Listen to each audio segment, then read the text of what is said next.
Dr. Martin here. So I am wholeheartedly against the genocide of the Palestinian people and any people for that matter. I am against what is being identified as the ethnic cleansing of Gaza. And I am against the dehumanization of an entire people that is making it difficult for individuals to believe that any aspect of this is appropriate or justified. I feel the same way about this that I feel when we state Black Lives Matter. Black Lives Matter does not mean that only Black Lives Matter. It means that I am stating that individuals that are systemically being wiped out are Black people. And I feel the same way when I state that I'm against genocide of any sense, any aspect of the word.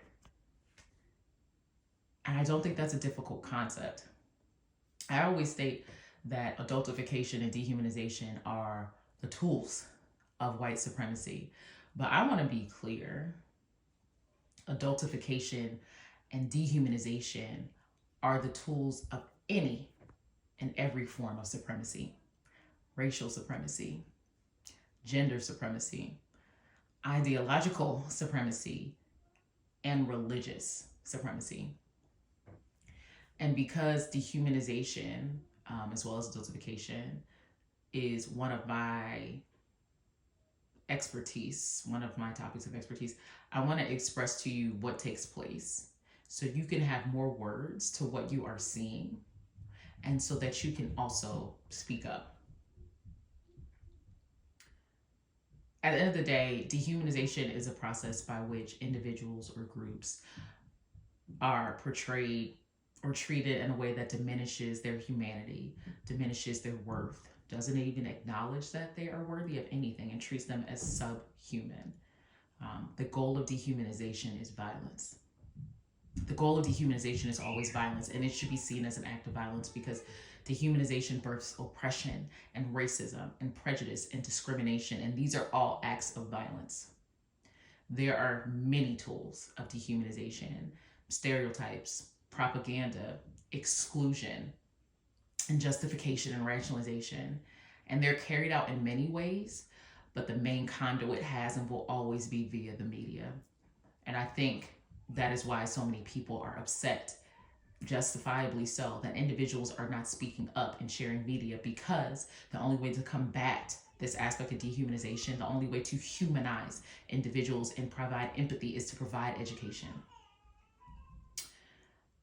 Malcolm X said that media is the most powerful entity on earth. They have the power to make the innocent guilty and the guilty innocent, and that's power. They control the mind of the masses. Dehumanization happens through media by describing individuals as infestation and animals instead of human. Humanization happens in media by spreading false and misleading information.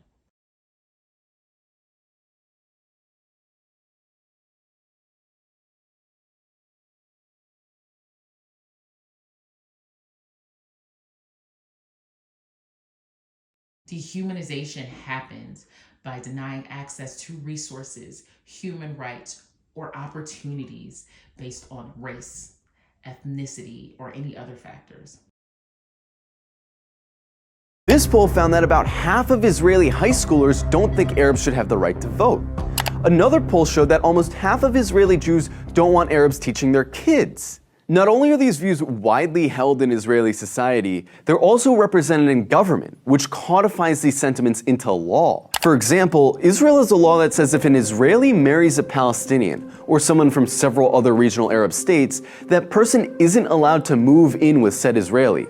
This law was passed in 2003, but it's been renewed every single year since. Israel also doesn't allow interreligious marriage to be performed in the country, which is meant to deter Jews from marrying non-Jews. In 2018, Israel passed the nation-state law, a law which has constitutional status, which says the right to exercise national self-determination, i.e. have rights, is the exclusive right of Jews, no one else. There's also the Nakba law, which makes it illegal to acknowledge the Nakba, the expulsions of Palestinians that were needed to found Israel. This would be like passing a law to make it illegal to talk about indigenous genocide or slavery in America. There's also the admissions committee law, which basically allows towns to operate panels that deny applications for entry based on socio-cultural compatibility, which essentially just legalizes racist housing discrimination.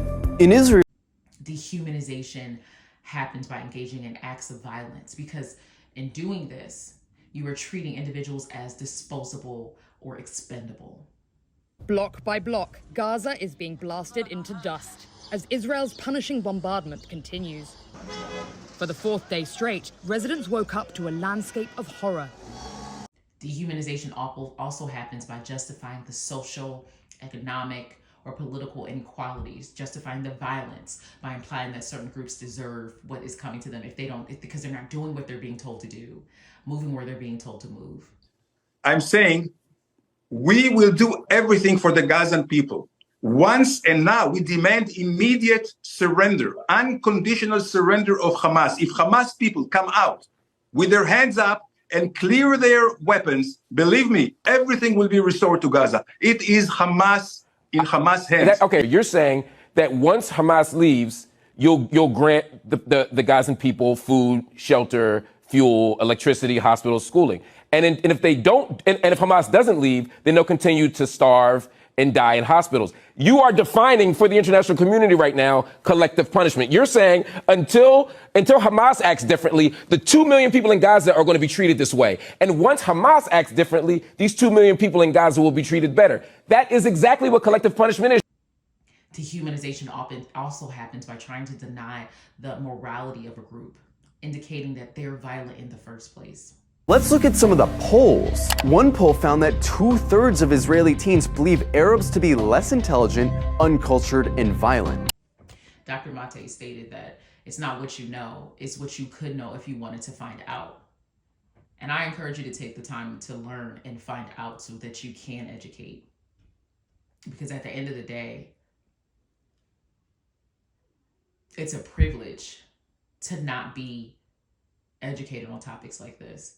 Like within the Black community, I often talk about, oh, it's a privilege to not read the room and know whether it's dangerous there. And you're certain people who don't have to do that. It's also a privilege to not be versed and educated about the genocide and the attacks on a community. That you're so far removed from it that you don't have to be aware of it. So I encourage you to take the time to learn and find out, and speak out and help in any way that you can. I'm not asking you to do anything above what your mental health or well-being can allow. But I also want you to acknowledge that there are always things that you can do and still protect yourself.